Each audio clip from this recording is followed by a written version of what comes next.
Good evening and welcome to the City Council meeting of the City of San Bruno, July 22nd, 2014. Roll call, please. Councilmember Salazar. Here. Councilmember O'Connell. Here. Vice Mayor Medina. Here. Councilmember Ibarra. Here. Mayor Ruane. Here. Mr. Rico, would you lead us in the pledge, please?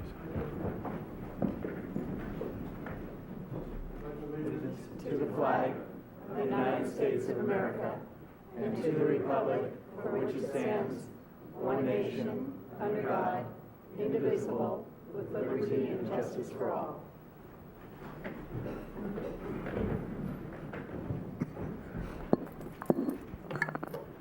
We have a few announcements this evening. The first announcement, the regular City Council meeting of August 12th, 2014 is canceled.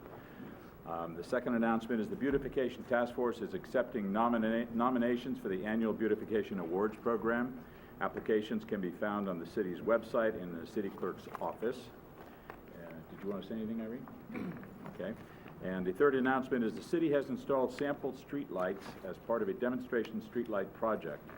The city is currently preparing to replace street lights with more energy efficient LED street lights for better light quality and longer lifespan. The city has installed sample street lights as part of a demonstration street light project.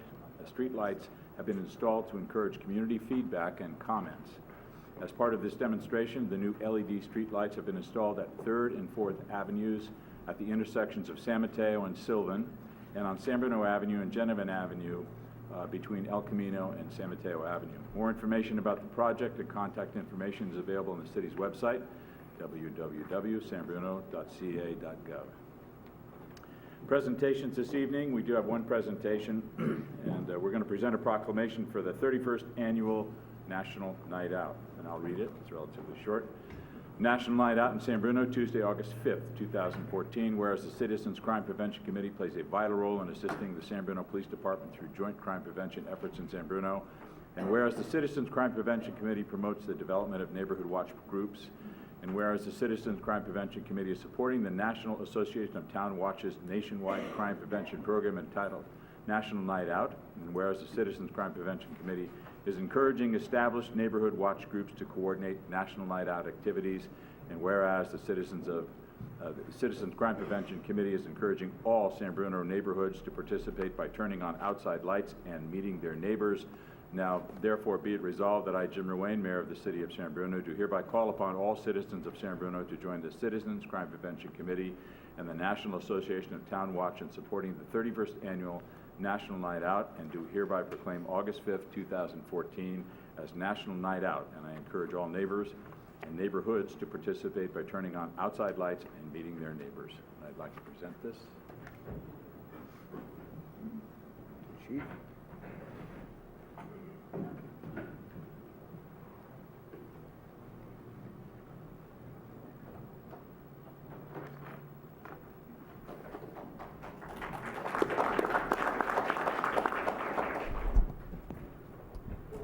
Good evening, Honorable Mayor, City Council members. Would like to formally introduce myself. My name is Roberto Don Lucas, and I am a loyal member of the Citizens Crime Prevention Committee for the City of San Bruno. And tonight, I am representing our committee and accepting your proclamation, which declares that on August 5th, 2014, as National Night Out. And I want to encourage the citizens of San Bruno to turn on their lights August 5th, meet their neighbors, and show that they can be the eyes and ears on their blocks and assist the San Bruno Police Department in their crime prevention efforts. Our committee's #1 task is to work at assisting and starting of additional neighborhood blocks, bringing together blocks of neighbors who commit to call the San Bruno Police Department when they see suspicious activity on their block, and to call the police department. Lastly, I want to thank the City of San Bruno, City Council members, and the Honorable Mayor for their continued support of our committee, and supporting our efforts in our Neighborhood Watch program. And I wanted to remind the public that our committee meets the second Thursday of the month, and come on down and discuss Neighborhood Watch. Thank you. Thank you very much. So while we have a captive audience, the Citizens Crime Prevention Committee is all volunteer, as are all our commissions, boards, and committees, and I encourage you to get involved. It's really important because you're the eyes and ears of a lot of people that can't be at certain places at certain times, so thank you very much. Review of the agenda. Any changes, moves? Okay. Approval of the minutes of the special city council meeting of July 8th and July 9th, and regular council meeting of July 8th, 2014. Carol, I believe you have a couple of minor changes. On page 8 of the minutes from the special meeting of July 9th, there's an indication that you said there was a dinner dance on September 6th, and it actually should have been December 6th. And then secondly, on my minutes from July 8th, on page 13, Councilmember Salazar voted no, not Councilmember O'Connell, and I just wanted that to be corrected for the record. All right, thank you. Any other errors, corrections, omissions? Okay, seeing none, they'll be approved as submitted and corrected. Consent calendar, all items are considered routine or implement an earlier council action and may be enacted by one motion. There will be no separate discussion unless requested by a council member, citizen, or staff. Any action on the consent calendar? Move to approve. Second? Motion and a second on the question. All in favor? Aye. Great. Public hearings, there aren't any public hearings this evening. Public comment on items not on this agenda. It is the council's policy to refer matters raised in this forum to staff for investigation or action where appropriate. The Brown Act prohibits the council from discussing or acting upon any matter not agendized pursuant to state law. Would anyone like to address the council under public comment? Mr. Rico? Thank you, Honorable Mayor and City Council, City Manager Jackson. As your representative of the San Mateo County Mosquito and Vector Control District, I just want to update you on last night's need to fog in the San Mateo zip code areas of 94401 and Laredo, which is zip code 94028. I provided the council a copy of the district Saturday's press release detailing the detection of adult mosquitoes carrying West Nile virus that were collected on July 18th. The district has again ramped up its proactive activities in these two zip codes and will advise should any additional areas show detected adult mosquitoes and or show the need to fog the same or any new zip code areas. And just to stick in here, I got a notification this afternoon that they found one more bird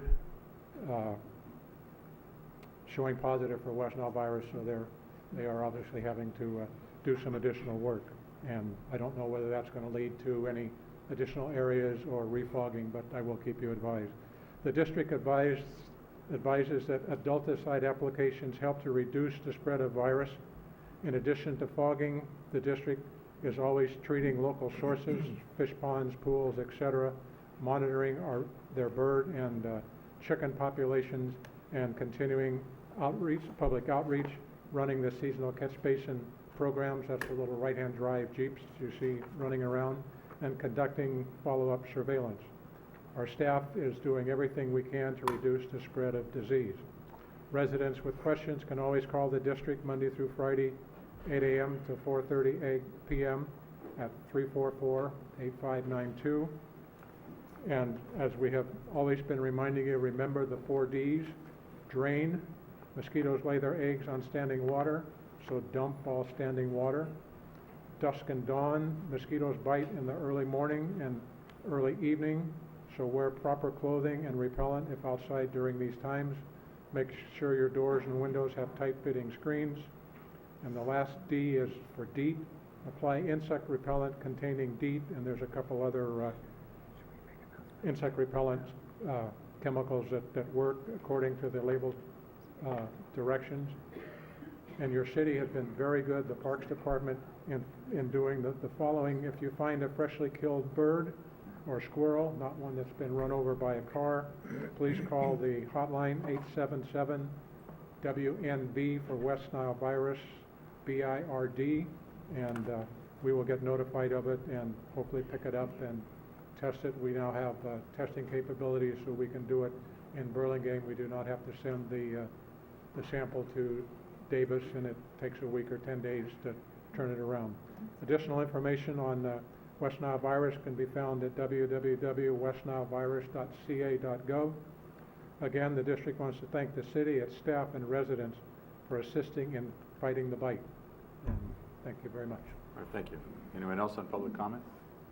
Okay, we'll move on right on to conduct of business. Our first item is item A, adopt a resolution placing an initiative measure on the ballot for the November 4th, 2014 municipal election amending ordinance 1284, chapter 12.26 of the San Bruno Municipal Code to allow solely within the transit corridors plan area new building height restrictions, increased density of certain residentially zoned parcels, and above-ground multi-story parking structures. Direct the city attorney to prepare an impartial analysis of said initiative measure and authorizing submission of ballot arguments supporting the measure on behalf of the city council. Through the chair. Yeah. As before, I'll have to recuse myself from this item since I live within close proximity to the transit corridor and to where this affects our community. So I will be stepping out, recusing myself, and back after this topic. And through the chair, for the same reasons as the vice mayor, I will also be recusing myself. Okay. I want to mention before we get started, since there's a little bit of a crowd, we have speaker cards in the back. If you can fill one out and give them to the city clerk so we can do this in an orderly manner. I'd appreciate that. Staff report, please. Mr. Mayor, members of the council, if I could just give some organizing comments. And we've prepared a fairly detailed staff report for your information and that of the members of the public, both here and watching us on television tonight, on this important and exciting issue for our community. Just as a housekeeping issue, David Woltering, our Community Development Director, will deliver a report that identifies the content and the purpose of the proposed ballot measure, after which our City Attorney, Mark Zaffarano, will provide some procedural comments regarding the conduct of an election. We recognize that there are numbers of people in the audience who may have an interest either in asking questions or making comments, and we welcome those. We've notified a fairly significant area radius around the transit corridor footprint, and are glad to see the people who have made it a priority to come here tonight. I would just suggest that it might be efficient simply to allow us to complete the staff presentation, take any initial questions from the city council, and even though it will go probably a little bit longer than a normal staff report, we think we have some important information to share that will assist in understanding by the public. So Great. We'll proceed. Thank you. Good evening, Mr. Mayor and council members. The purpose of this agenda item is for the City Council to consider placing a ballot initiative measure before San Bruno voters on November 4th of this year to implement important aspects of the adopted San Bruno Transit Corridors Plan. This plan, also referred to as the TCP, was adopted on February 12th, 2013, after several years of research, community discussion, and public engagement. A full environmental impact report was prepared and certified for the plan. The plan covers approximately 155 acres and includes the city's downtown along San Mateo Avenue, as well as portions of nearby El Camino Real, San Bruno Avenue, and Huntington Avenue. On the overhead, you'll see the outline of the project area is depicted here behind us. The TCP, the Transit Corridors Plan, provides a vision and a guide for the revitalization and long-term physical and economic development, redevelopment, and enhancement of these important commercial corridors. The adopted TCP stipulates that eminent domain shall not be used on residential properties as part of future development and redevelopment within the plan area. It is not the intent of the city to initiate development in the plan area, but that the city has a plan that will guide and facilitate future development opportunities and interests in this area. The TCP includes policies, development standards, design guidelines, and financing tools and measures to stimulate and guide private investment to address aging and obsolete infrastructure and facilities, to bring new stores, restaurants, housing, office development, and new public spaces, and a bicycle-friendly and transit-friendly environment to this important area of the community. Implementation of the plan will generate new revenues, including sales and property taxes, transient occupancy taxes, and business license fees, which are expected to more than cover the facility and service needs as a result of future development within this area.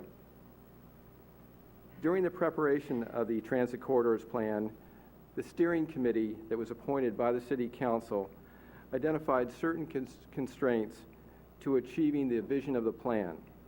These constraints, in part, related to the passage of City Ordinance 1284 in 1977, which restricts citywide building height to 50 feet or 3 stories, the number of residential dwelling units in residential districts to that number allowed in 1974, and that above-ground multi-story parking garages are not permitted throughout the city.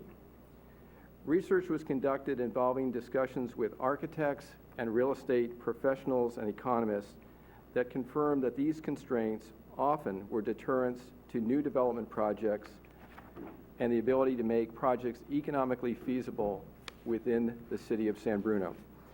Moreover, generally, since 1977, the passage of Ordinance 1284, it has required successful voter-approved amendments to this ordinance to allow for more significant development projects to be realized in this community. Examples include the Tanforan Center, that was Proposition A in 1984, Bay Hill Business Park, Proposition A in 1987, and the Crossing, Measure E in 2001. Therefore, the adopted TCP recommends amendments to Ordinance 1284 to remove certain detrimental constraints. Given that Ordinance 1284 was put in place by a vote of the people, it is necessary for there to be a ballot initiative measure approved by a majority of the people of San Bruno to amend Ordinance 1284. As directed by the City Council, staff has prepared a resolution attached to your packet this evening for consideration to place a ballot initiative measure before local voters this November to amend Ordinance 1284 consistent with the recommendations of the Transit Corridors Plan. The initiative measure is referred to as the Downtown and Transit Corridors Economic Enhancement Initiative. The proposed ballot language is summarized as follows. To stimulate economic enhancement in San Bruno's Transit Corridors Plan area, shall the city amend Ordinance 1284 to allow, 1, buildings exceeding the maximum height of 50 feet by 20 feet along El Camino Real, 15 feet along San Bruno Avenue, 5 feet along San Mateo Avenue, and 40 feet in the Caltrain station area. 2, development on 42 residential parcels exceeding the density, in other words, the number of dwelling units allowed in 1974. And third, allow for above-ground multi-story parking garages. We have a number of maps that depict these measures. The first map here provides the overview of the proposed increased building height areas. There are 4 different height areas. Remember that presently, with Ordinance 1284 in place, the maximum building height is 50 feet or 3 stories throughout the community. The proposed amendment would increase those heights. And we have another slide or slides that will go through this for you. Along El Camino Real, the building height would be increased from the 50-foot base by 20 feet or an additional 2 stories. And this slide shows the El Camino Real segment. The next slide will show the San Bruno and related areas. In those areas, the additional increment is 15 feet or 2 stories. The next slide will show the downtown along San Mateo Avenue. The increase there over the base is 5 feet or 1 story. And then finally, in the station area, close to the Caltrain station, the increase would be an additional 40 feet or 4 stories. The TCP, the Adopted Transit Corridors Plan, does allow for architectural features such as cupolas, corner tower elements, and rooftop equipment screens to extend an additional 10 feet above the stated maximum height limits with Planning Commission approval. The proposed amendments would only apply, these amendments I referenced, would only apply within the Transit Corridors Plan area, the 155-acre area described here in this presentation. Leading up to this meeting, the City Council held a publicly noticed special meeting on May 29th of this year to review the vision of the Transit Corridors Plan and the recommended implementation measures of that plan, including the recommended amendments that I've summarized to Ordinance 1284. The meeting was well attended, and there appeared to be general support for moving forward with the Transit Corridors Plan. Comments received at the meeting included concerns about assuring adequate parking with the proposed new development in the Transit Corridors Plan area, and making sure that new development projects in the TCP area are sensitive to and compatible with existing nearby low-density residential development. One of the proposed amendments to Ordinance 1284 would allow for, as I mentioned, above-ground multi-story parking structures to allow for more parking in the downtown area. And one of the measures, implementation measures in the document itself, the TCP document itself, calls for preparation of an area-wide parking management plan. Further, the adopted TCP includes a section on required transition measures from new mixed-use development to low-density residential development. These measures include a minimum of a 10-foot setback to low-density residential development where none exists today with current development requirements, and an additional 15-foot building setback for portions of a building above 3 stories. Those are in the TCP. Additionally, the TCP includes development standards and design guidelines, and it includes and requires individual project level review, environmental review, and design review, so that impacts such as impacts to privacy, noise, lighting, and concerns about overall design can be addressed. But based on the comments received at the May 29th meeting, staff is recommending to further strengthen the transition measures relative to existing low-density residential development by adding a pre-application submittal process for all projects within the TCP area that are on parcels that are 20,000 square feet or larger. The 20,000 square foot threshold exists in the Transit Corridors Plan as the size of a parcel at which one of the required development standards, a 2.0 floor area ratio, is removed to encourage the assembly of parcels within the plan area to allow for more architectural interest and diversity and the opportunity to add more development potential and on-site parking.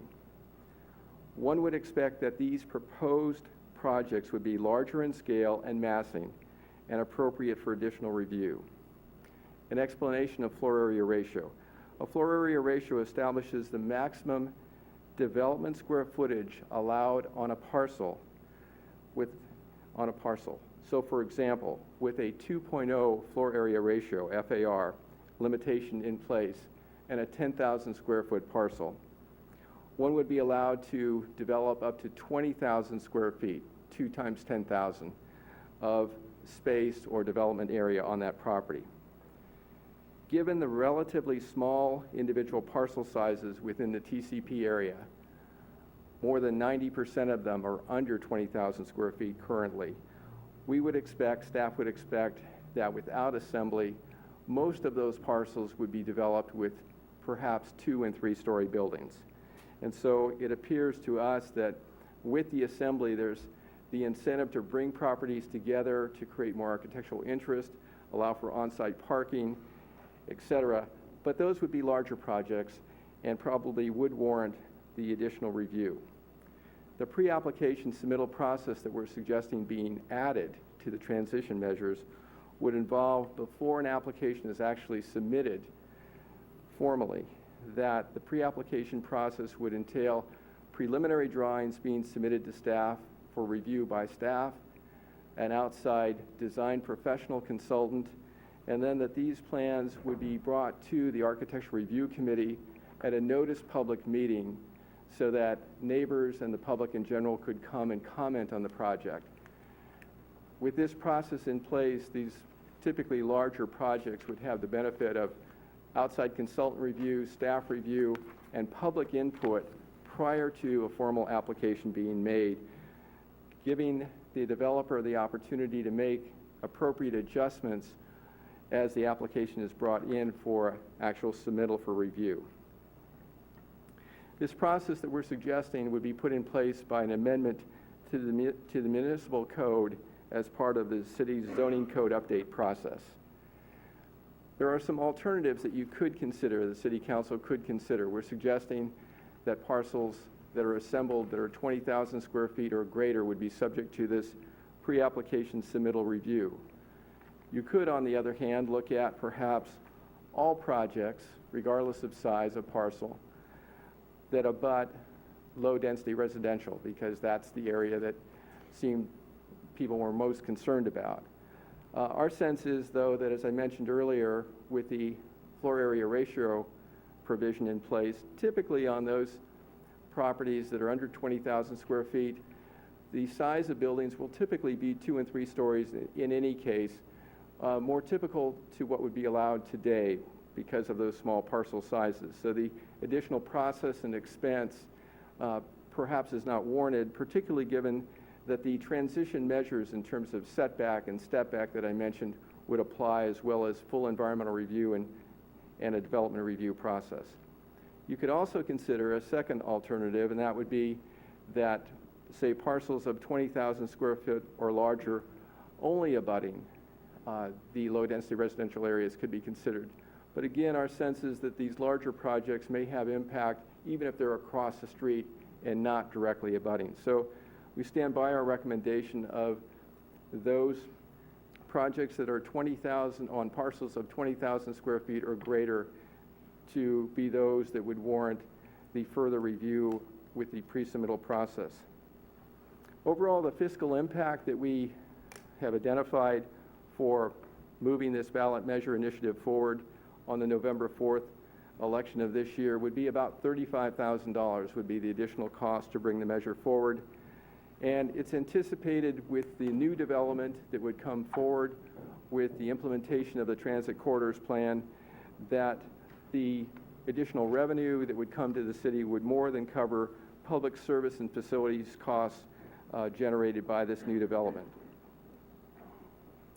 We've attached a resolution for your consideration this evening that recommends you place this ballot measure before the voters with the amendments to the ordinance 1284, as I mentioned previously, the amendments regarding building height, regarding residential densities, and regarding allowing for above-ground parking garages.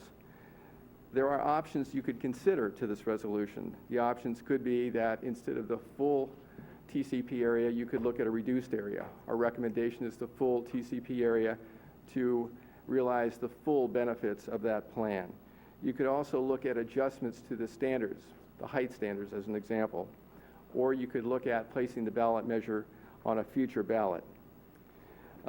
We'd like to share with you some photo simulations of what the area could look like, the transit corridors plan area could look like with the implementation of the full transit corridors plan, including the amendments to ordinance 1284. We also have some boards at the back of the room that depict those photo simulations as well. So here's an existing condition along El Camino Real at the entry to our downtown on San Mateo Avenue, and then the vision of what could be with full implementation of the transit corridors plan. This is a possible outcome of full implementation of the transit corridors plan with the amendments that we're discussing tonight to Ordinance 1284. This Dave, is- can I interrupt you? Sure. Can you just go back, just let that sink in, that those are predominantly three-story buildings, and then the fourth story, which would be an increase to that area, is set back? That's correct. Thank you. And then looking at the San Bruno Avenue area and station area, here's an existing condition, and then again, looking at the photo simulation as what could be, again, with full implementation of the transit corridors plan and the amendments to 1284 being discussed this evening. And then finally, again, kind of looking at the station area, existing condition, and then what the area could look like. And again, as Councilmember Ibarra mentioned, looking at such elements as the step backs on the upper floors, for example, as you can see very well in this plan, and the increased height and the pedestrian and bicycle-friendly environment, the transit-friendly environment, really trying to work with our transit assets here in San Bruno, the Caltrain station, BART, our highways and whatnot, and to really bring housing, office opportunities, employment opportunities close to these transit facilities that we have here in this community. At this point, I would like to pass the presentation over to our city attorney. We've tried to provide some background and also some description of the proposed amendments to Ordinance 1284 and some of the highlights of the transit corridors plan with full implementation. Our city attorney will talk a little bit about the next steps or possible next steps to actually put the ballot measure initiative forward on the upcoming ballot in November. Thank you. Thank you, David. Mr. Mayor, members of the City Council, just a couple of brief comments about what the resolution in front of you tonight does if it were to be adopted. So if it is adopted, both the resolution and the ordinance that's attached to it would be forwarded by our city clerk to the county elections official to be placed on the ballot. So the resolution itself says what the ballot measure is going to say. It's in the box. If you're looking at the packet, it's on page 70. And what's in that box with a yes or a no is what would actually appear on the ballot. In addition to that, the ordinance that's attached to the resolution, and that's starting on page 73 of the packet, is the actual ordinance that would be in the voter pamphlet. So that's what voters would be voting on. Of course, the ballot language is limited to 75 words, so you can't put the whole thing in there. So you have to come up with an accurate summary as much as possible, but the ordinance itself is what would be either adopted or not adopted by the residents of San Bruno. The resolution does a couple of other important things. It authorizes me, the city attorney, to write what's called an impartial analysis, and that analysis is an objective statement of what the ordinance does, what the ordinance does not do, and how the ordinance relates to other laws that might affect it in the city or state law. So that's an important aspect of what this resolution would do.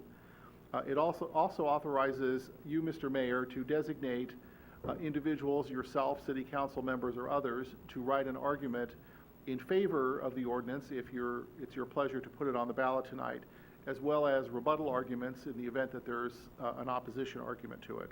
So those two things are specified in the resolution. There's also a very important thing in the resolution which commits the city, as David indicated, to this pre-application process for all projects that are on lots in excess of 20,000 square feet, including those that are near residential areas. And so in that resolution is the city's commitment to go through that process. And David has explained it to you, so I won't go into it in further detail. But it's also important to note that the resolution says that the transit corridor plan was already the subject of an environmental impact report, and that EIR was reviewed and adopted by the City Council some years ago. But The other important thing in the resolution is that all of the projects that come through that might be proposed, depending on their size, will all be subject to separate environmental review. And that environmental review will occur at the staff level, will occur at the architectural board level, at the planning commission level, and at the city council level, depending on how big the project is. So that's an important thing that we've included in the resolution that's in your packet.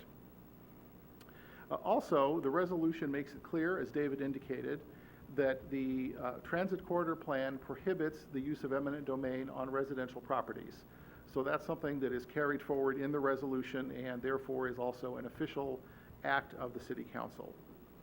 So tonight is the opportunity for the City Council to make any changes either to the ballot language or to the ordinance, because once adopted tonight, that's what gets forwarded to the clerk's office. And if you want to change it, now's the time to do it, or else you need to have another meeting in order to make any changes to it. So with that, I'll end my comments, and we'd be happy to take any questions. Okay. Any questions of staff by the city council? Ken? Yes, Mr. Mayor. David, I'm hoping there are many other people in this audience that understand the guidelines that you explained detailed. But I'd like to make it a little more simpler. First, I'd like you to clarify, you use the term assembled partials many times. And so I'd like, for the benefit of the audience, to understand what that means and why you state it. And also, if you can go through and give some idea of what exists today, and I'm sure there's many attendees here that are residences who live in a home on a parcel that's possibly 2,500 square feet to the average of 5,000 square feet. And I want to give them an idea of what a under 20,000 square foot development is, or an over 20,000 square foot development is, in relation to what may be in their backyard or across the street from them, so that they can be assured that the guidelines that we're setting or proposing are giving them an opportunity to know exactly what or have an input on what's going to be proposed. Got that? I do. And sure, I'd be happy to respond.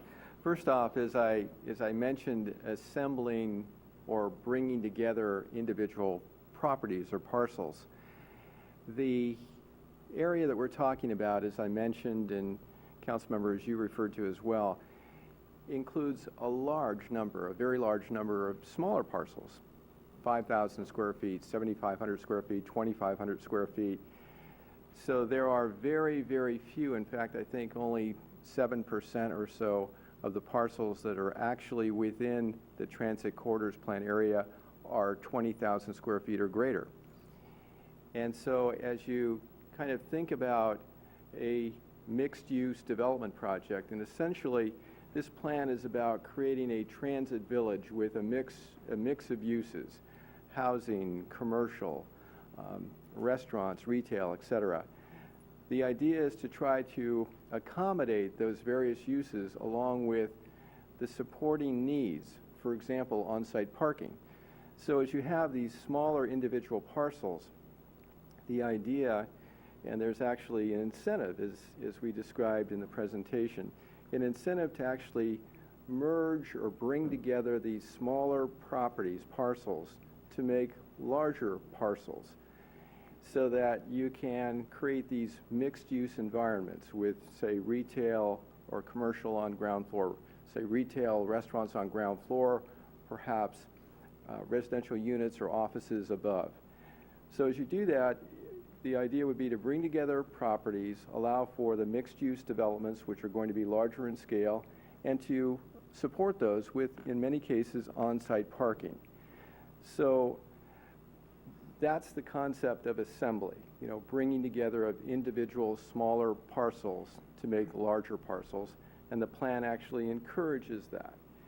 We know, though, over time, given the large number of parcels in the plan area, that there are going to be a range of parcel sizes and diversity of of buildings, sizes, heights, et cetera. And that's a good thing in terms of just interest and architectural variety. As far as what we might anticipate on the smaller, under 20,000 square foot parcels, generally we would imagine with the floor area ratio I mentioned, kind of limiting the amount of square footage to 2 times the parcel size, say 2 times 5,000 or 2 times 10,000 or 2 times 2,500. We would anticipate, generally speaking, 2- and 3-story buildings. And we do have in the transit corridors plan, we have transition measures, and those measures are in place really to consider nearby residential, primarily nearby low-density residential uses. So the idea is that with redevelopment or new development in the transit corridors plan area, transition measures would require a minimum of a 10-foot setback for the new building to a property line where there's an adjacent, a nearby low-density residential structure.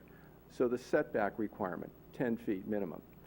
Then as you go, if you do go to 3 stories or above 3 stories, as you saw, as you pointed out, Councilmember, in the one photo simulation, there's a requirement to step back. And in fact, on the overhead right now, we can see kind of, as you go over 3 stories, the requirement to actually step back.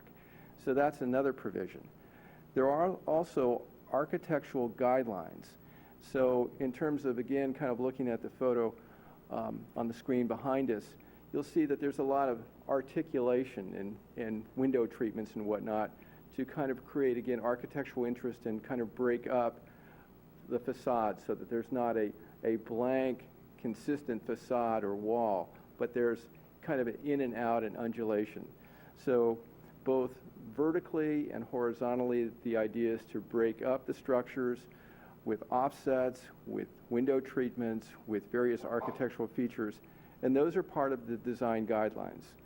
So we've got development standards like setbacks and step backs. We have the design guidelines, as I mentioned, in terms of the offsets and the articulation. And then we have processes like the design review. So these projects will go before our architecture review committee and before our planning commission for review and consideration. We also have an environmental review process. So individually, the projects will go through individual environmental reviews so that matters such as light, noise, lighting, noise, variety of things, traffic, et cetera, would be considered. So the plan itself, Transit Corridors Plan itself, has a variety of safeguards or measures for review of the individual projects. Regarding the larger parcels, 20,000 square feet or larger, we would anticipate, as I mentioned, that with the increased building heights that we described here, that yes, in those cases, with the larger 20,000 square foot and larger parcels, we would anticipate the buildings in many areas being higher than 3 stories, higher than 50 feet, working up toward the maximums proposed with the amendments to Ordinance 1284. But again, the setbacks, the step backs, the architectural guidelines, and as we're suggesting tonight, the further review, the strengthening of the transition measures with the pre-submittal, pre-application submittal process, all of those again would be safeguards in terms of looking at the proposed structure and architecture. So I hope I responded to your questions. Thanks. Irene, anything? I just want to make sure, when you say assemble, and people know that's to bring together, so what we're saying is a developer could come in and buy a small parcel and then a small parcel next to it and then whatever, so maybe they would assemble 3 or 4 parcels, but we're talking about somebody coming in and purchasing whatever is there, a store or a residence. So that's what the assemble part means, is pulling it together. That's correct, yes. Okay. Thank you. If I could just add, the maps that you have in the packet tonight and that are included in the transit corridor plan, the parcel maps show an unusually high number of smaller lots, as the director indicated. Those lots, as the director further indicated, it range from 2,000 2,500 square feet up maybe to 5,000 or 7,500 square feet. Just to put that in a little bit of perspective, a typical residential, typical single-family home lot in San Bruno and in many other communities is 5,000 square feet, 50 by 100, a lot that is 50 by 100. Parcels in our downtown, along the El Camino corridor, along the San Bruno Avenue corridor, for the most part, are that size or smaller, which is an extremely limiting factor to the ability of an interested developer. And again, the city doesn't own these parcels, is not going to go out and assemble itself, but is setting the platform, is making sure that the development standards and the vision for the community's future is consistent with an interest to revitalize and to provide the opportunity for developers and business owners to build out the vision that the city has identified in its transit corridor plan. So again, this isn't going to happen overnight. And just to have a little bit of context, it is an older pattern of development, shall we say, and one that is much more consistent with the way residential neighborhoods are laid out, and not very consistent with the sort of vibrant, modern type of non-residential development. One last Yeah, question. okay. What's, on a typical commercial lot now, what is the FAR? Or is it strictly just 3 stories or 50 feet?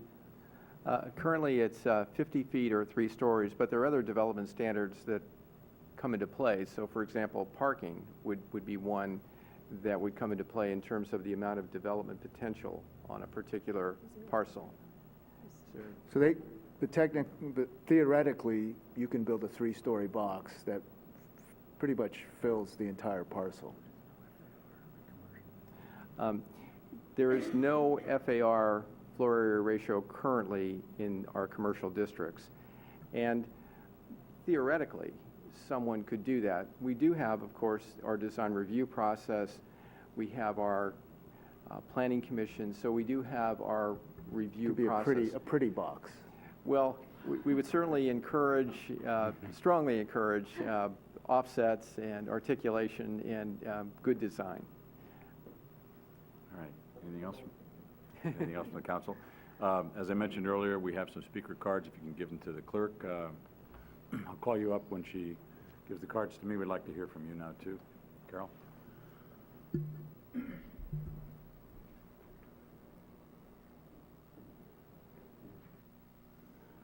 Thank you.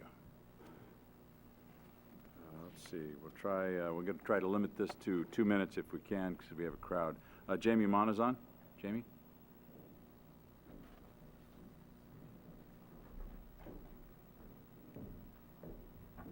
Good evening, Honorable Mayor Ruane and City Council members. Thank you for this opportunity. I'm Jamie Monazon on Crestmore Drive. I've been a resident of San Bruno for almost 25 years. I'm raising my family here and I really love this community. I've made a commitment to San Bruno to leave it better than I found it. And that's why I make improvements in my home, my landscape, and all around my neighboring areas so that I'm doing my part. As CEO of the San Bruno Chamber of Commerce, I'm always working towards economic growth for San Bruno businesses, and I see the advantages to putting this issue before the San Bruno voters so they can show their support in improving San Bruno business community and the transit corridor.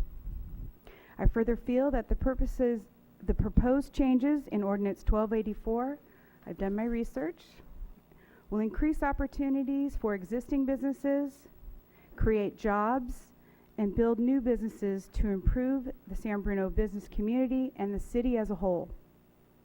In my opinion, we will all benefit from a stronger commerce and entrepreneurship. I've seen that some of our neighboring cities have adopted such plans as this, and I think they have done a fine job. And I think it's San Bruno's turn. I believe San Bruno is poised and ready not only to continue to be the city with a heart, but to possibly become the heartbeat of San Mateo County. The mission of the San Bruno Chamber of Commerce is to promote and enhance economic growth and vitality of San Bruno businesses and the community. As a mom, a homeowner, and a chamber CEO, a person who truly loves the city, I will work closely with the city myself in ways to promote and enhance the economic growth and vitality of San Bruno, businesses and the community, whether you adopt this plan or not, but I'd really like to see it happen. With that said, I'm asking the council to please vote yes to add changes to Ordinance 1284 to the November ballot, and I urge voters to support it. Thank you. Thank you. Next is from Tom Dietrich, and if I answer these questions, you can speak or not. It's up to you. But Tom says, will properties be reassessed for property taxes? Number one. And number two, will the phrase prohibits the use of eminent domain on residential property be an act or legal provision of the TCP? Will it serve to protect homeowners? David, do you want to answer that? Sure.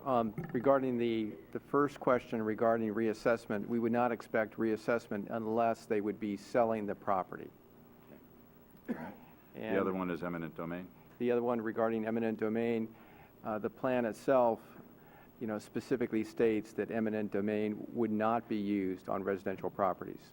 Okay, and if this is voted in, that's a legal condition of the resolution. Right, okay. It's part of the plan. It's part of the adopted plan. Okay. Right, so it's not only in the adopted transit corridor plan that you've already adopted, but it's also repeated in the resolution that is before you this evening. Okay. Tom, did you have anything else? Yeah, if you don't mind just. Sure. So if that language were in it, it would become an ordinance within the plan, protecting those 111 homeowners, within the plan. Right, the transit corridor plan has already been adopted, and that plan has in it already language that prohibits eminent domain on residential properties. And Okay. tonight's resolution has an additional statement that reaffirms or confirms that in front of the council for review and adoption tonight. Yeah, thank you so much. If it is passed though, the county's not going to come in and revalue our property because the zoning has changed. Our zoning will change, will it? The reassessment of properties occurs only upon sale, so the plan doesn't require anybody to sell their property. If you want to hold on to your property, you can do that, and it would not be reassessed. If you do decide to sell it, then the new owner would pay property taxes based on the assessed value at that time. Great, thank you so much, I appreciate it. You're welcome. Thank you. Mr. Rico, number 9 and 10A. I already did number 9, thank you, Mayor.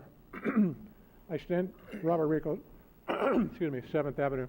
I stand here before you to make 2 requests. One, please place on the November 2014 ballot measure, a ballot measure to modify the city ordinance 1284 only in the transit corridor area to increase the building height to the proposed in the TCP and to allow above ground parking structure. And 2, please support the passage of this November ordinance 1284 ballot issue and undertake a citywide public relations program explaining to the voters, 1, why this change is needed in the TCP, 2, there will still be multiple opportunities for citizens to participate in and offer their support and objections before this council for each and every future building permit request that includes a building height above 50 feet and or includes above ground parking, and 3, that without these changes, it will be almost impossible to improve and grow our business district.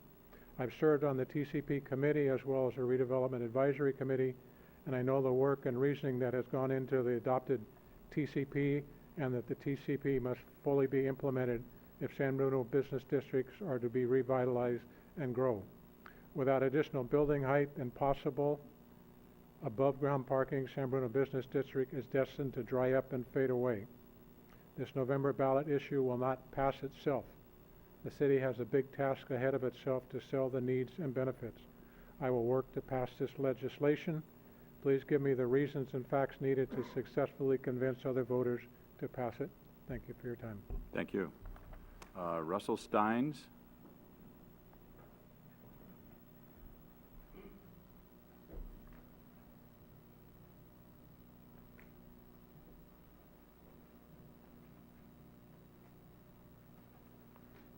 Council. My name is Russell Steins. I live on Reed. Apparently, the measure 1284 has been amended, correct? And I ask that you guys see the light. I believe the council will be selling the residents of San Bruno short. I think that 1284 was put here for a reason. It was put here for the families and the children of San Bruno and the homes, so that the commercial property wouldn't overrun the residential area. And I ask you guys for the vision to see the real value of San Bruno. We have a precious commodity. It's our land. And I ask you guys, the longer we hold on to this, the harder that the developer's going to try to get it. I mean, there's just no doubt. You look at your neighbors that just moved into your house next to you and ask them what they paid for their house. They're paying a ton. So the commercial property will go up. People want it. The economy is changing. It's popular. It's gonna happen whether you put 70-story buildings, 70-feet buildings, or you leave it the way it is. And to be honest, I look at Millbrae, and I don't want to run down the street and have 60 people standing outside on the sidewalk smoking cigarettes in front of a 50-foot, 70-foot building, which is going to happen. I don't think that's the way San Bruno should be. So I ask you guys, you sent out this mailer to 300 people that are going to be affected by this transit corridor. I ask you guys to do a better job of it and maybe send all the people that are going to vote on this ballot, the information that you've given the 300 of us that actually are going to be in the zone of these buildings going up and blocking, and directly right upon us.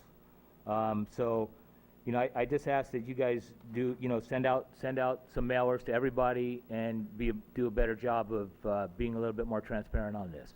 Thank you. All right, thank you. Just for clarification, I believe there was not 300 people, but 300 feet. So that, 300 feet, yeah, I'm sorry.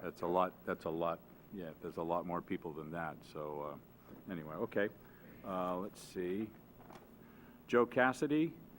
Joe had a question regarding elevator penthouses, height requirement for ADA. He says 14 foot 6 inches above the roof line. This is needed if open space is on the roof. Joe? Good evening, Mayor, council members. I'm a builder, and I build a lot of these type of buildings in San Francisco, and somebody asked me to address this.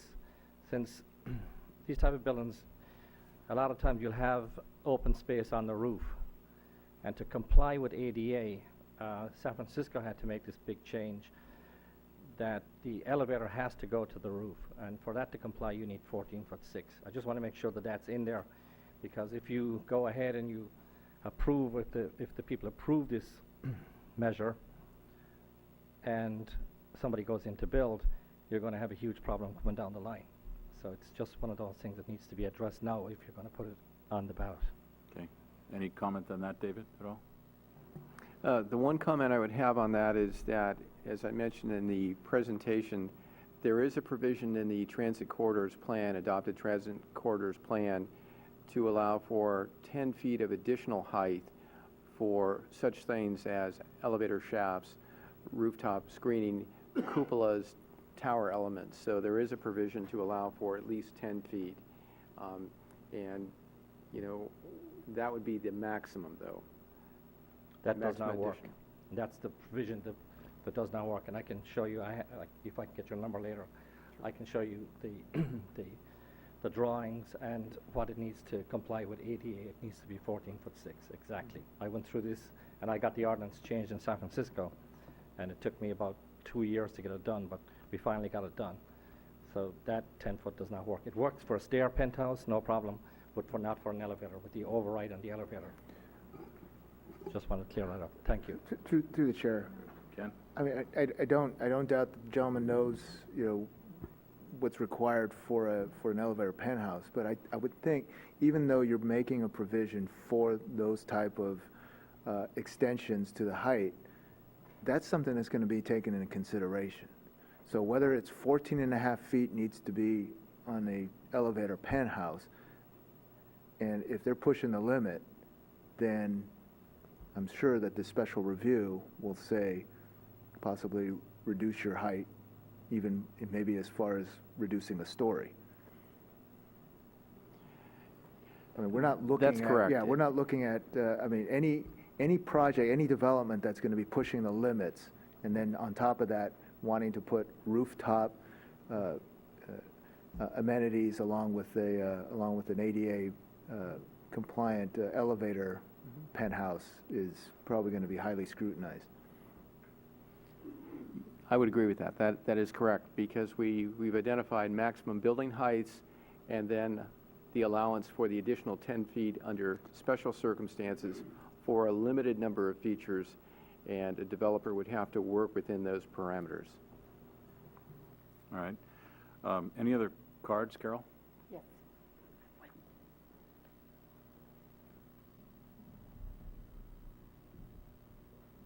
Anyone else? Okay, good, thank you.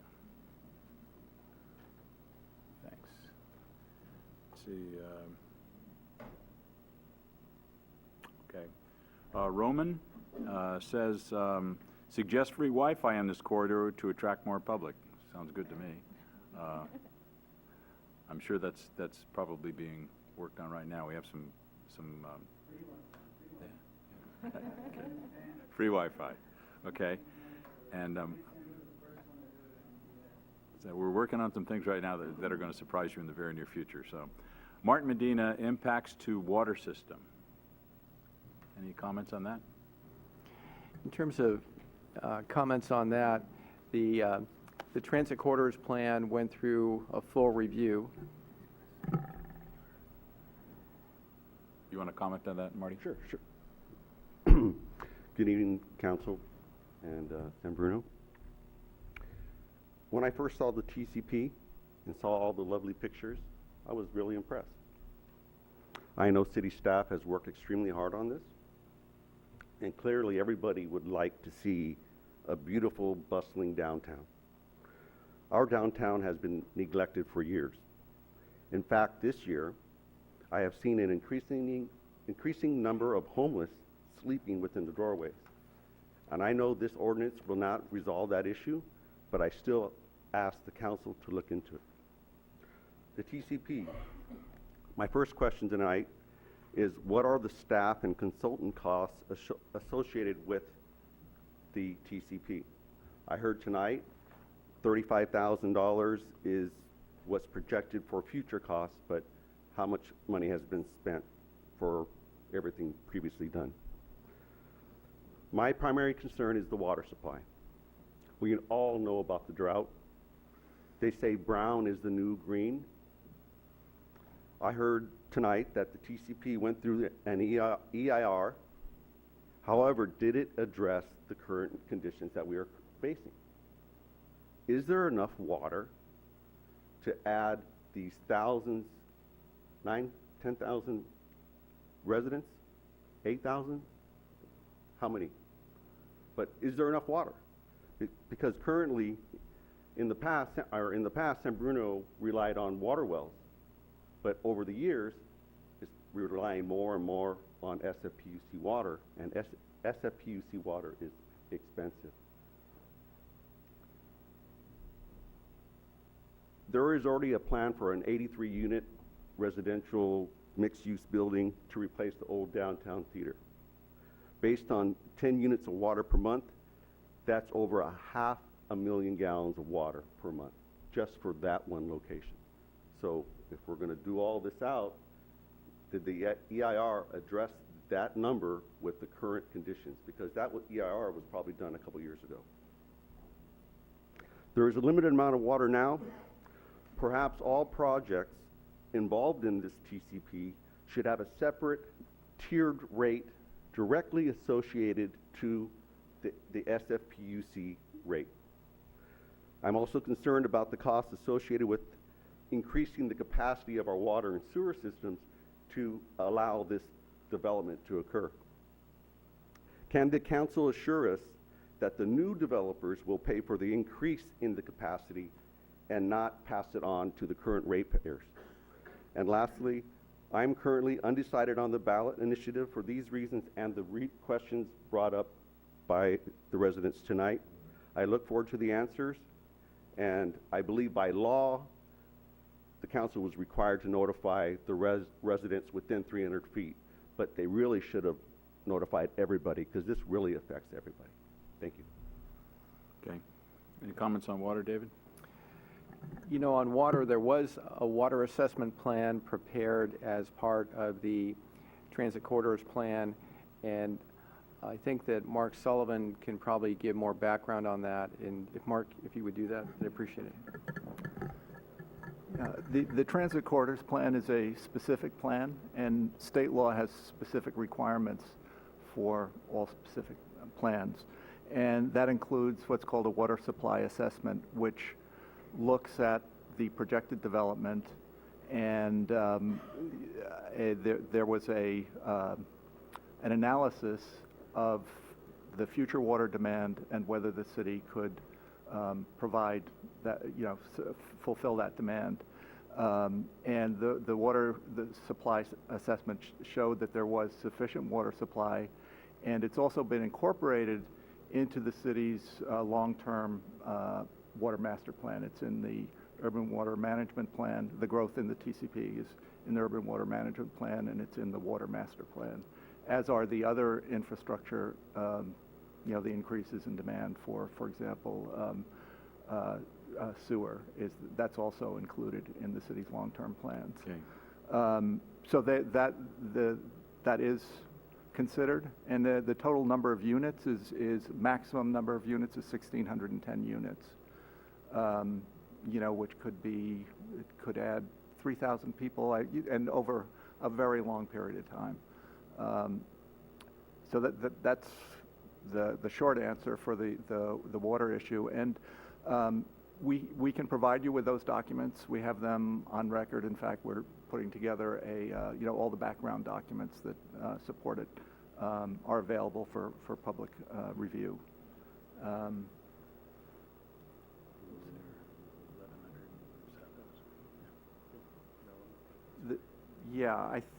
I think as David mentioned, the additional development will generate it will generate property tax, sales tax, other types of taxes. There are also capacity charges that each development is required to pay, which can be considerable. And as part of the implementation of the Transit Corridors Plan, we'll also be looking into fees, impact fees, that development would pay to contribute towards the additional cost of the infrastructure capacity that's needed by the developments. And that's, once we know that this is moving forward, I think that will be pretty much next on our agenda in terms of doing the research and so forth and coming back to council with a proposal for impact fees related to development. Okay. You should note also that when developers come in, we tag them with an awful lot of responsibility regarding everything from intersection lighting and street lighting to improvements, infrastructure. They're picking all that up. It's not on the ratepayers and the taxpayers. So they are going to be new ratepayers in this city. I have two other comments which are sort of related, but not really directly related to 1284, and I'm just going to comment on them. From Don Lee and Myra Lee, I believe. They're asking about reducing or eliminating some speaker announcements from the San Bruno Caltrain grade separation.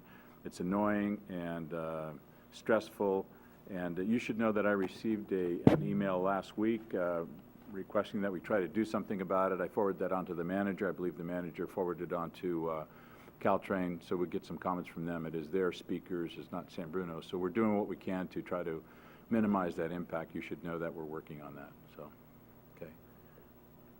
Any comments by the council? Ken? There was no public hearing, so. All right, I'm not going to belabor this.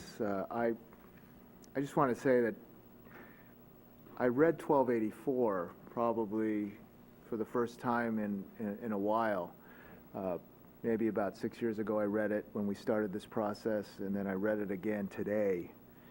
It's 37 years ago, and what's interesting is that the statement says, ordinance number 1284, an initiative ordinance to require an affirmative vote of the voters of the city of San Bruno prior to the issuance of any permits or other approvals for high-rise or high-density developments and projects encroaching upon scenic corridors and open spaces. It's such a broad statement as to how we're going to affect San Bruno, and it's affected this town broadly also. Fast forward 37 years, and we have proof of many changes to contradictions to 1284, where I believe we have not affected or encroached upon scenic corridors, and you can hardly call the residential buildings at the crossing as high-rises. I believe the only building that you can call a high-rise is possibly the former spot of the Federal Post Office building on Cherry and Bay Hill, Cherry and San Bruno Avenue, which is 10 stories and is now the home of Walmart.com. We're talking about 7 stories maximum in a train station area, which can't be residential. It could be offices, and it can be a prime space for a business, a large business, or many businesses adjacent to a brand new railroad station. We're talking about, in many cases, in the downtown, 1 more story, 10 more feet. There's areas along El Camino that are screaming for more stories. It's not that we're going to go from 1 story to 6 stories right away. What's more important, and what I have learned over my 30 years of being a designer and an architect, is that we need to be more dense. We can't have these expensive properties dominated by surface parking. I mean, we're fighting for, we are spending all this money on parking our cars in areas, and we need to give developers a little more bang for their buck on their properties, not necessarily alleviating the parking issues, but helping them with downtown parking, but also allowing them to build more so that they can do more and offer more to our residents. We're not looking at, one big, like an IKEA coming in and buying up, assembling, 20 properties to build some big monster. We're looking at 20,000 to 30,000 square foot parcels. We're looking at one right now at the cinema site. They've assembled 4 parcels. The cinema site and 3 bars that have been vacant for how many years? That's redevelopment. And they're not even part of the transit, they're not even going to be part of this possible approval. They're strictly 3 stories. So I think it's going to happen. I think there's a lot of potential. As an architect that's gone through design process and everything, I can truly appreciate that what 1284 does is limit height. It does not offer any setbacks. It does not offer design review. It does not invite environmental review. It has no sensitivity really to the adjacent properties. It gives a setback, a 10-foot setback, or in many cases, 0 setback. So I might be facetious in saying that you can build a 3-story box, but there may be some cases where you can build a 3-story box. We have a track record of residential design guidelines. We have a track record now of commercial guidelines and working with developers. we have proof. The crossing, Tan Fran, we're doing it. And I believe now's the time. And 1284, for whatever reason it served its purpose 37 years ago, it can still serve its purpose in many parts of this city. But I think we have carefully, for nearly 10 years now, we have carefully looked at how we can improve the commercial, the vibrant areas of, the potentially vibrant areas of San Bruno. And it's not going to happen overnight, but just like it took 12 years to build a train station, at least it will happen. So I'm all in favor, and I'm very excited, and I'm very, very pleased with staff and the hard work that's going to happen over the next few months also. Thank you. Thank you. I'd like to comment on some people's comments and clarify a little bit maybe. The agenda with this notice is online. It goes out to people who want it on their emails. It's part of what are, on the city's website. So anybody's interested in this, we've been doing this particular discussion over and over again, all over the place. So to notify everyone in particular that this is happening, many important things happen here at city council meetings. We notify people the way we notify them, and to signal that out or to admonish us for not doing it for more than people in 300 feet of the whole area, I don't know if that was necessary. Anyway, the other thing I want to make sure everyone understands, if all of this is built out, all of it, and that's a lot, if all of it's built out, it can only add maybe 3,000 people. That's nothing. There's 41,000 people in this city. 3,000 people over, say, 20 years is nothing. So please don't sit and think it's going to be 30,000 people or 10,000 people. It's going to be at the maximum 3,000 people. There's 1,610 units maximum in this plan. Not 30,000, not 10,000, not 5,000, 1,610. So I want to make sure everyone understands that. The other piece is on San Mateo Avenue. People, it's neglected. We haven't tried to do anything, and on and on. This council, the three people sitting here, the minute we got on this council in 1995, 96, we started working on that. The mayor was, I believe you were the chair of the Downtown Improvement Advisory Committee. I mean, we tried our best. We did not have redevelopment. We had 1284 to contend with the height limits. People did not want to come down San Mateo Avenue and build there because it wasn't cost effective. They couldn't buy the land and build something and make enough profit on it to make it worth their while. So they didn't do it, and they still haven't done it. Then we got redevelopment, which was a fight. No height change, though, and we had a little bit of money to make some changes, and some of you may have remembered some of the facade improvements that went up. That was redevelopment money, and some other small changes that we were able to do. But it was a young redevelopment agency, and we didn't have a lot of the money that many other ones do. And then it got taken away from us. So we don't have that tool anymore either.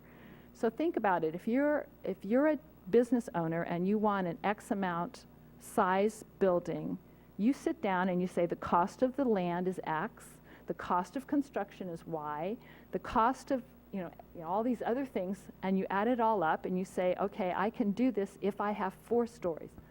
Not 3, but 4. And this city doesn't allow it. So you go to the next city. And then, so our San Mateo Avenue is what it is. It's not because we don't want it to be more vibrant or we don't want it developed. It's because the developers don't want to come here because they can't pencil it out. Okay, so I just want to kind of make that comment. The other thing somebody asked about, $35,000, that's the cost of putting it on the ballot and mailing the ballot out to everyone. That's what the county charges us to do that. So if we approve this, a ballot measure, it goes to the county prints it up, and all of you vote on it. If you want it to go through, you vote yes, and if you don't want it to go through, you vote no. And that's what happens. It's plain and simple. So I think it's an exciting plan. I think everyone needs to remember this is going to take a long time for anything exciting to happen with it, because it just is how life goes. It's a tool, really.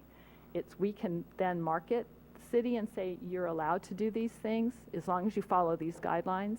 And I think something will happen, but it's not going to happen tomorrow. It's not even going to happen in the next 10 years.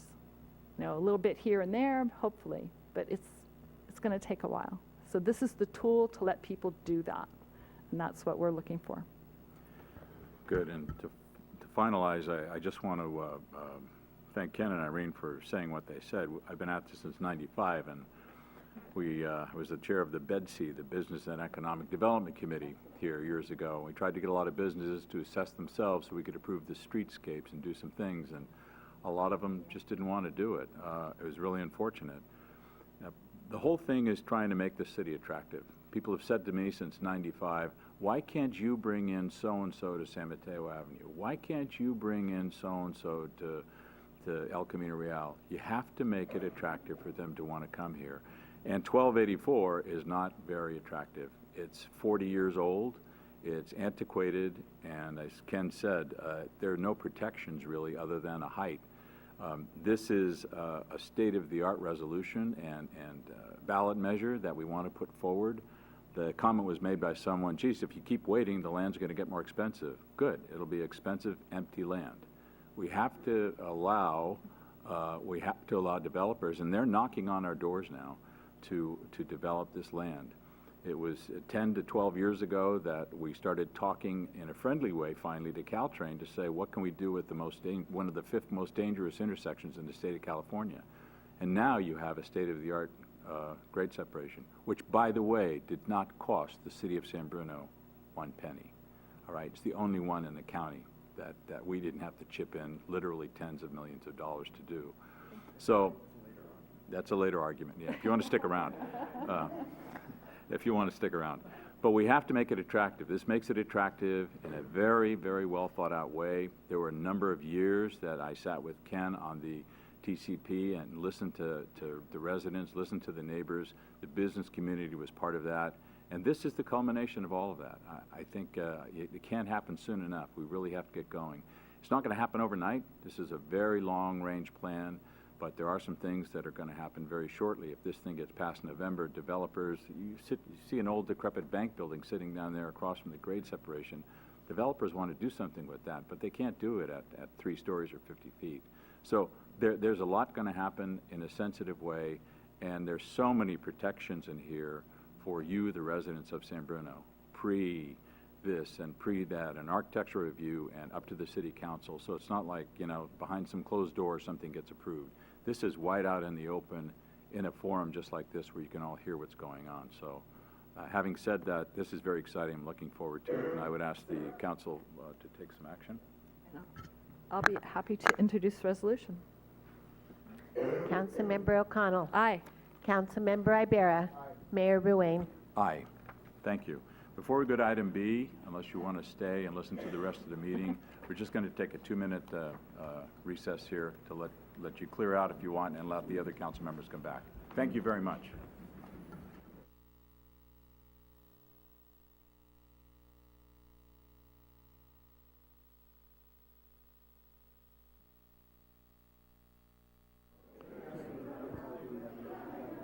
City Council, could we get back to business here?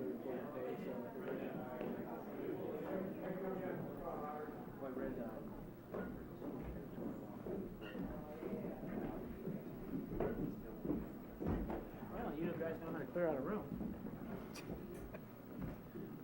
We got them all campaigning. I'd like to call the meeting back to order. We have a conduct of business item B, adopt a resolution declaring a state of water emergency as outlined in the San Bruno Municipal Code, Chapter 10.16, Water Conservation, and activating the San Bruno Water Shortage Contingency Plan. Jim? Good evening, Mr. Mayor, members of council. We have before you tonight a resolution which asks the council to declare a state of water emergency and the activation of the city's water shortage contingency plan. This action tonight is in direct response to last week's announcement by the State Water Board, which issued emergency water conservation regulations requiring outdoor water restrictions throughout the state, as you might have seen in the press and the news.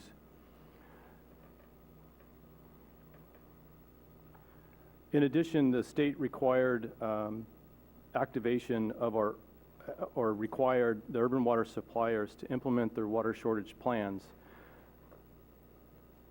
and provided information regarding a failure. If we fail to activate the plan, it could result in a $10,000 per day fine. The city's water shortage contingency plan was adopted by the council in 2011 as part of the urban water management plan. In addition to the requirements laid out in our plan, the state's also required that we track our usage, which we have always done, but also to compare our usage for this year compared to last year or previous year's usage. As you might recall, the goal for this year, 2014, was a 10% reduction. And looking at our records from January to June, our water consumption is down by 9%. In addition to the measures that the citizens have taken, the city has also implemented several conservation measures. For example, the Parks Department have reduced irrigation and green spaces by 15% and will continue to evaluate green spaces to look for further reductions. In addition, low-flow shower heads, faucet aerators, and some other infrastructure improvements have taken place at the pool, the rec center, the library, fire stations 51 and 52, the senior center, the police plaza, and also at City Hall. The department will continue to work with, in addition to these things, the department will continue to work with our regional partners, Bosqua and others, to improve our water conservation outreach programs, utilize our handouts and improve our handouts, and provide better information to our customers. Already we've received about 30 phone calls from citizens with questions and comments regarding the news reports about the water regulations that the state announced last Friday. And in order to fully comply with the state requirements related to outdoor water restrictions, the department has developed the following implementation plan. Our plan has 3 components to it. The first is public outreach. Our public outreach will include informational handouts. We'll develop these handouts in the coming few days, and we'll have those at the public service counters, the utility building, City Hall. We'll also have those available at the senior center, the library, the rec center. We'll provide information, we'll develop information that'll be included on our website and also for inclusion on our cable TV at a future date. The second part is our response plan where the rubber meets the road, you might say. We're going to provide staff training and guidance on requests for service that we receive from customers. Like I said, we have about 30 phone calls thus far since Friday. And guidance on how to answer the questions, the information to provide, and the types of assistance that we might be able to provide citizens to help gain compliance with these restrictions. In addition, we are evaluating the types of assistance that our folks can provide in the field. One of the things that we will help folks with is questions regarding irrigation timers. It's one that comes up often where their timers may be going off at odd times or times when they don't want them to. And also help with leak detection, questions about leaks. In addition, we'll provide water conservation tips and techniques to citizens. We'll provide them information about our programs for water conservation and our incentive programs for low-flow toilets and shower heads and some of the free things like shower heads and faucet aerators. And the third part of our plan would be a monitoring and compliance portion. We'll need to develop the compliance process, which would include techniques to identify and respond to persistent violations. The techniques could also include fines. So tonight we are recommending that the council adopt the resolution which would declare the state of water emergency outlined in the San Bruno Municipal Code 10.16 and activating the San Bruno Water Shortage Contingency Plan. and I'll be happy to answer any questions you have. Any questions of staff at this time or action by the council? Irene? Well, I'll do the action if no one else has questions, but I just want to also mention that we have the Lawn Be Gone program, and could you elaborate on that, please? You know, I'm pretty new at the city, so I don't have the history, but I would bet the city manager does. I'd be happy to answer that. First of all, in addition to Lawn Be Gone, we have, as a member of BOSCWA, the Bay Area Water Suppliers Group, we have programs available for interested residents who want to take advantage of low water requiring landscapes to assist them in techniques and plant types and that type of thing. But our Lawn Be Gone program is a rebate program comparable to our low-flow toilet and other incentive programs that provides an incentive to persons who wish to rip out their lawn and put in low water use replacement plants in landscapes. So we're happy to provide any specific information to individuals through our Public Services Department. Right, and I believe it's online, or you can go to BOSCWA and It it's is online there. It's on our website as well as on the BOSCWA website. Okay, so in a nutshell, I think for every square foot of lawn that you get rid of, you get X amount of money, and up to whatever. I couldn't remember the details, that's why I passed it on to you guys. But anyway, it's a great program, and I believe it has been extended to include more money to hand out to people if they do that. So, And we it's a do good have program. quite a bit of information on our water conservation website. You can find that on the city's website under Public Services in the water. Great. Okay. Anyone else? No? Okay. I'll introduce the resolution. Councilmember O'Connell. Aye. Councilmember Salazar. Aye. Councilmember Ibera. Aye. Vice Mayor Medina. Aye. Mayor Ruane. Aye. Two more quick items. 10C, adopt a resolution authorizing the city manager to approve a contract with Golden Bay Fence Plus Ironworks, Inc. for construction and installation of vehicle and pedestrian security gates and a video intercom system at the Public Services Corporation Yard in the amount of $105,186, with a construction contingency of $15,778, and for a total construction budget of $120,964. This project, as you mentioned, is related to the Courtyard facility, and it is part of our Courtyard facility improvement project, capital improvement program. This project, while it includes, originally in the CIP, it included a bigger effort at the Courtyard. This project in particular targets the security upgrades to the perimeter and the access in and out of the yard itself. And as several members of council visited the site, I think in May, Public Works Week, and we kind of toured the facility and looked at them.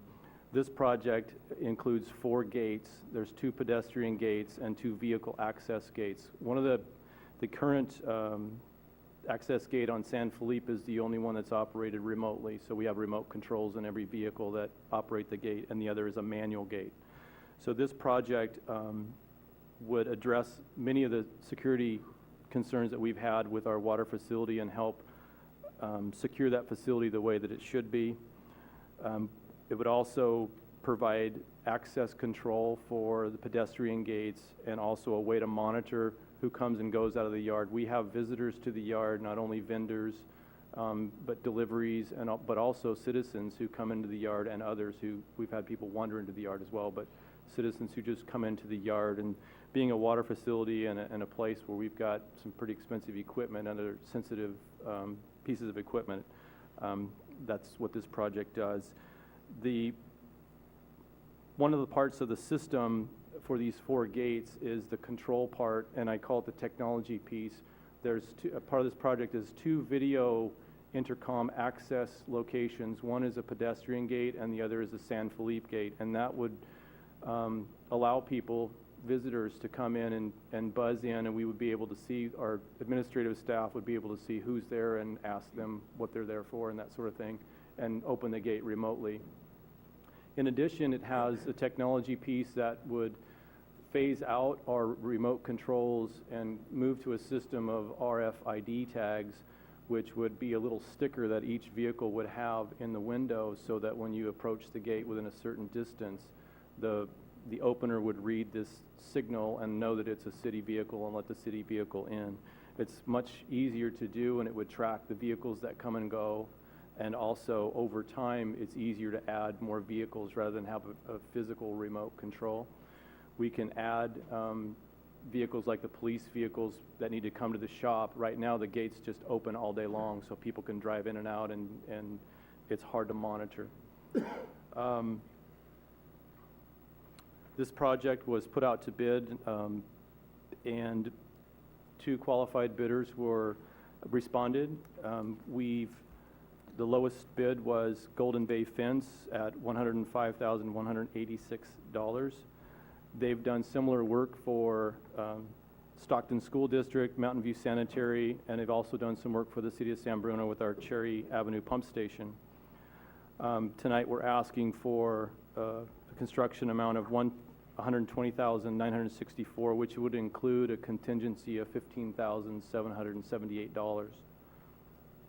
We kind of anticipated a couple of questions, and I'll take the first one, and the city manager will take the second one. But the first one was, do we need to do such a full-blown effort on these 4 gates? And in particular, is there anything that we could scale back and perhaps save some money? About $30,000 of this project relates to what I would call the technology piece. It's probably a little bit more than that, but it's hard to define because the bidders bid on a lump sum basis. But the technology piece being the RFID tags, the remote access with the video access, is about $30,000 near as we can determine. If we don't have that, then it becomes much harder to secure the location, and it's impossible to track who would come and go. And while we could lock the gates, if someone came to visit, we wouldn't have a way to know that they're there. So that's a key part. And the other part of that technology is the investment up front for the readers. But if we ever improve the site more, the facility, or change buildings and actually have card readers that gets in and out of buildings, this system will incorporate those things, so it's not wasted. It wouldn't be something that we do once and then redo later as part of a bigger effort. So I hope that answers one of the questions, and I think City Manager. And then the next question had to do with the budget page out of the capital improvement program that shows an estimated $40,000 cost for this portion of a multiple part project. As the council may remember, we recently sought and you provided authority to engage a design consultant to assist with developing a needs assessment and master plan for eventual overall improvement and/or replacement of the Corporation Yard facility, which has serious limitations and is desperately in need of some improvements to meet modern requirements. That portion of the project is already underway, as I indicated. This portion of the project was originally didn't include all of the component pieces that the current contract envisions.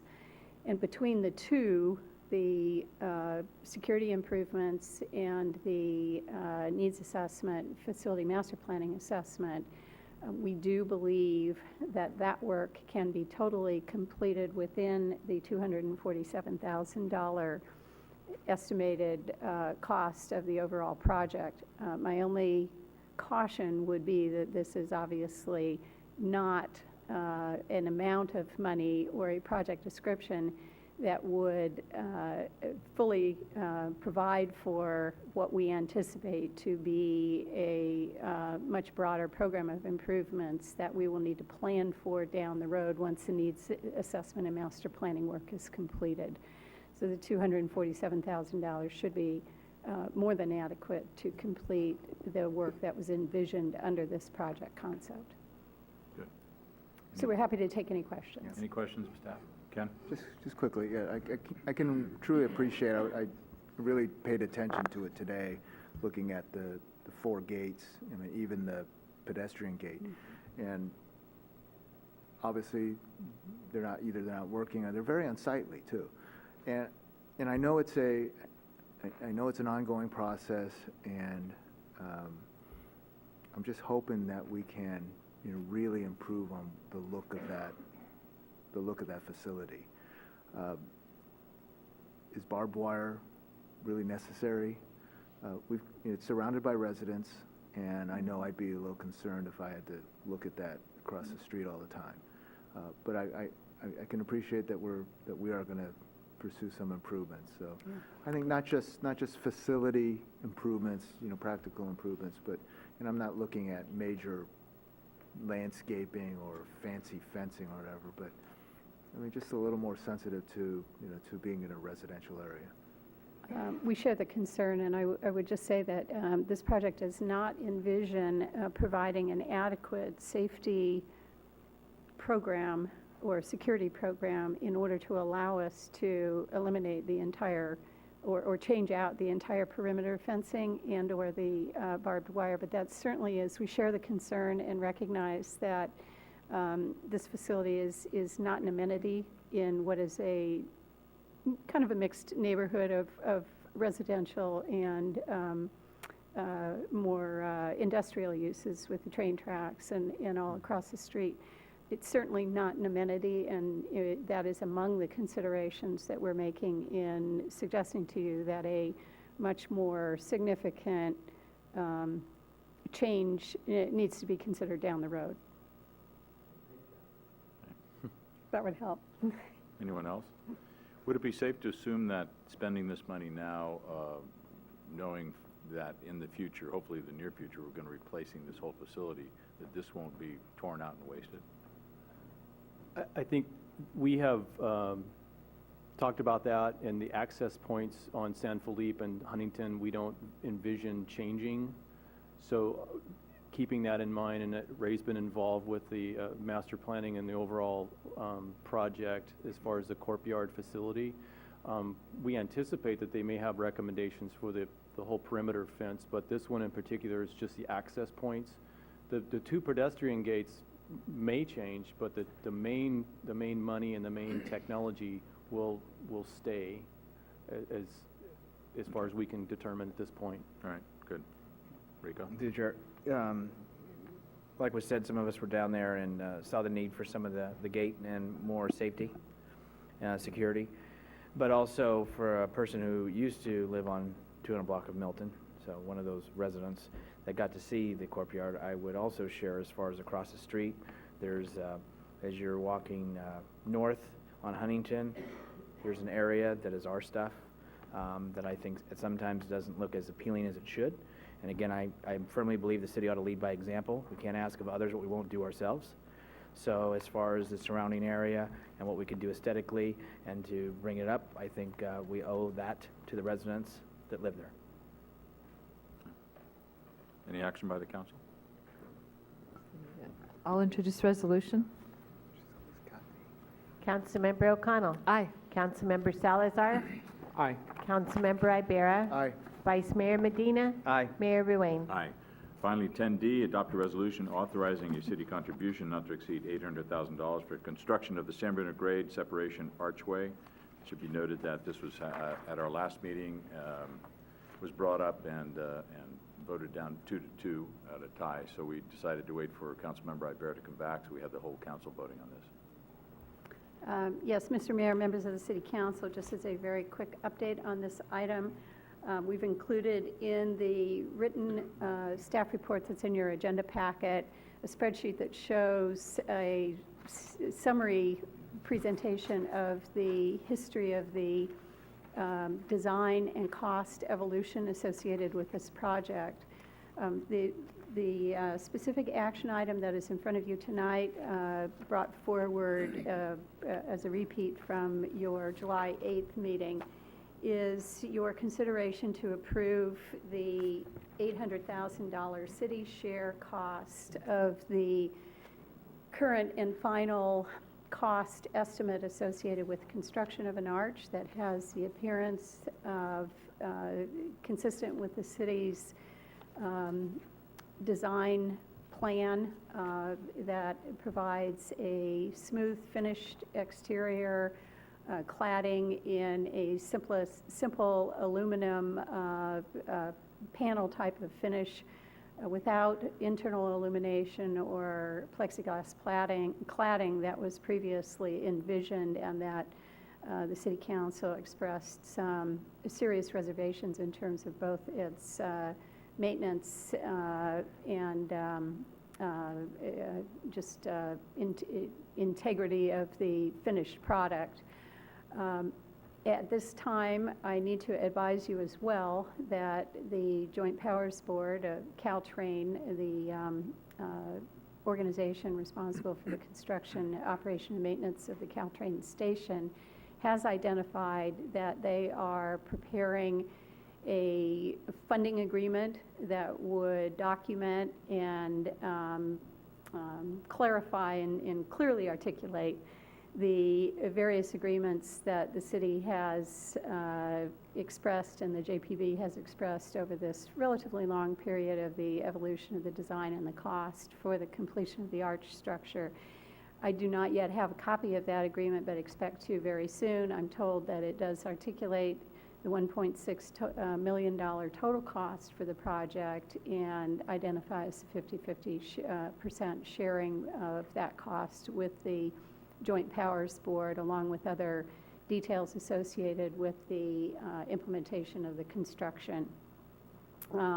At this point, again, at your agreement, we're bringing this item back so that it can be considered as an important policy initiative of the City Council by all 5 of you. Now that you're here, I'd be happy to answer any questions. Good. I think the 4 of us went through this fairly thoroughly at the last meeting. Mr. Ibarra, do you have any questions or comments? I'd surprise you if I said no. I appreciate the discussion 2 weeks ago. I watched at length the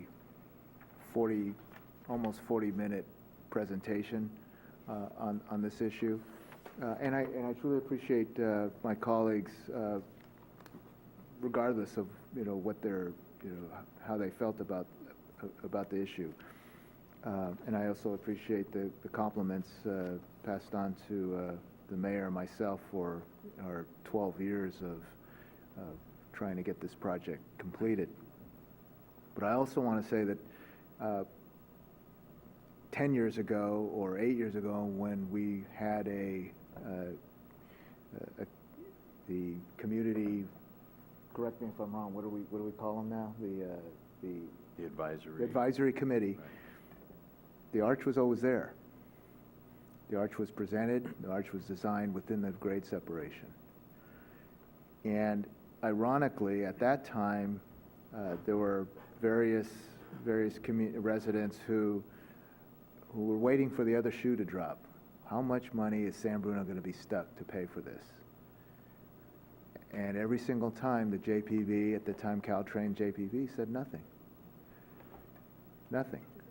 I mean, there was going to be obviously obviously a considerable staff time in coordinating projects and actual opportune projects for the city to take care of a lot of concerns about infrastructure during the construction.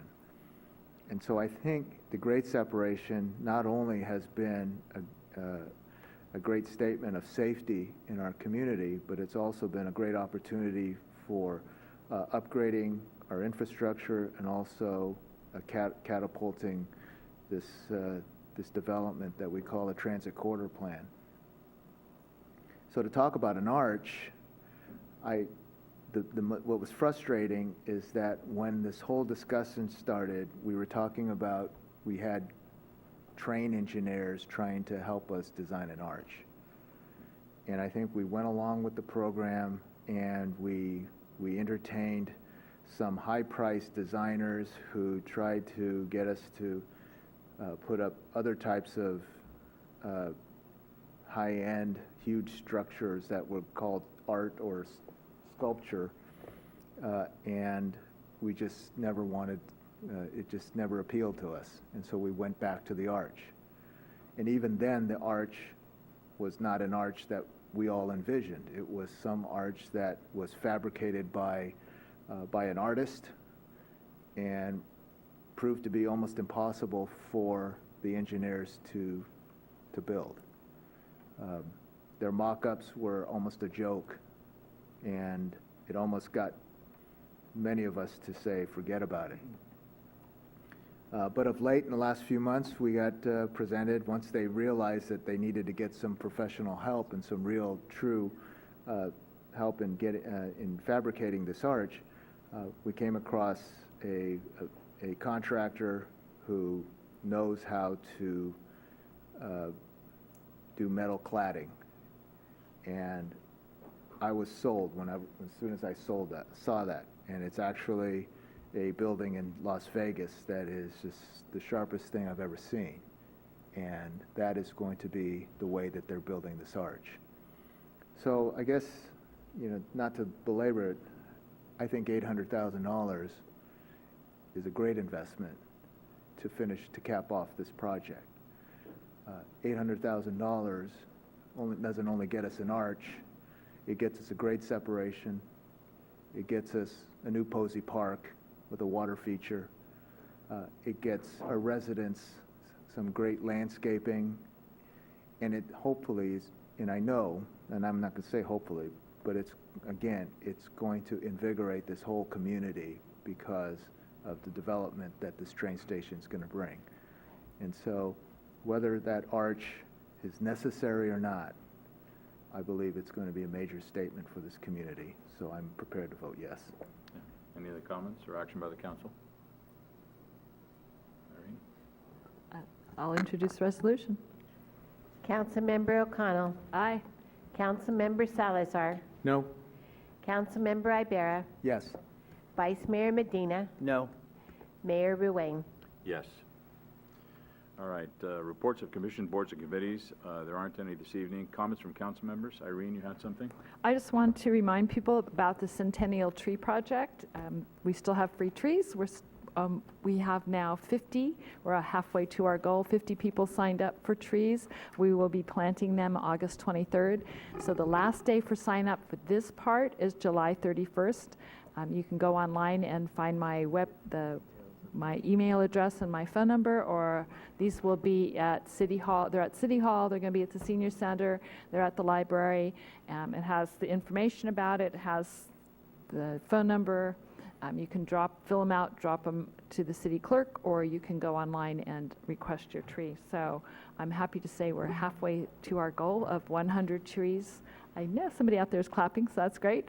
And we're excited. I think we'll really manage it. And one more thing about people get a little worried about planting trees during a drought.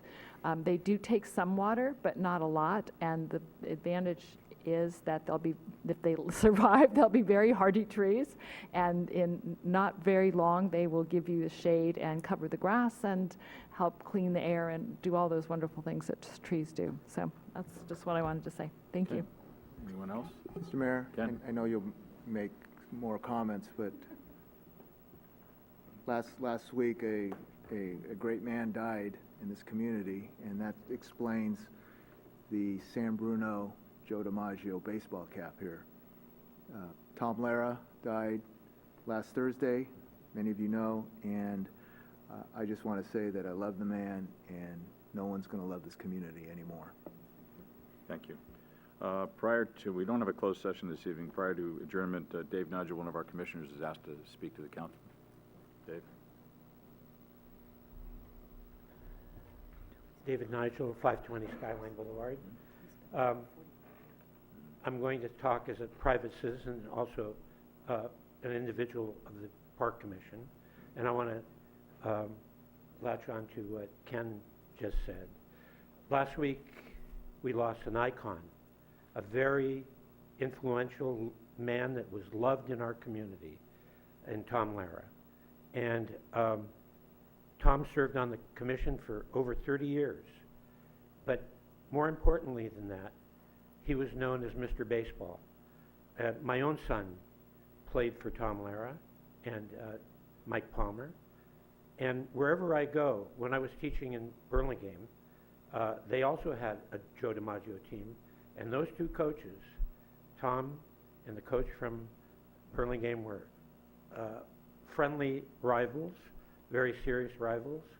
And wherever you go, Yountville, Manteca, Tom Lara's name was known representing our city, San Bruno. And I was very proud of that fact. In the late 1980s, and may his memory be a blessing, Bob Greenberg and I came up with the idea of naming the Diamond One in Tom's honor. We were told that could not happen because we don't name facilities or locations after living people. So we talked to many of the council members at that time, and we enlisted Quentin Kopp's support, and most of you know him very well, and you know the rest of that story. It's now called Tom Lara Field. But there will be a service Thursday night at St. Robert's, and then again on Friday, followed, I believe, by a barbecue in his honor and memory. And all I have to say is we've lost a great man, and may his memory be a blessing. Thank you, Dave. And just in closing, I have some of the same similar comments. I would like to close this meeting with a moment of silence in memory of Tom Lara. He was known as Mr. Baseball in San Bruno and started what is now known as the DiMaggio League. And he was a San Bruno resident since 1955, was very active as a member of Park and Rec Commission for over 40 years. Yeah, and most importantly for me is that Tom was a very good friend. He will be sorely missed. So please join me in a moment of silence in Tom's memory.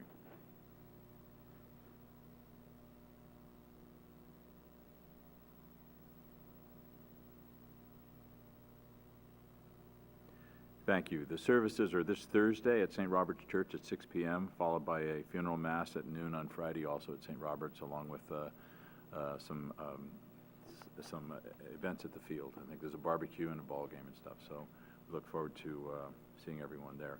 This meeting will be adjourned until August 26th, right here. Thank you.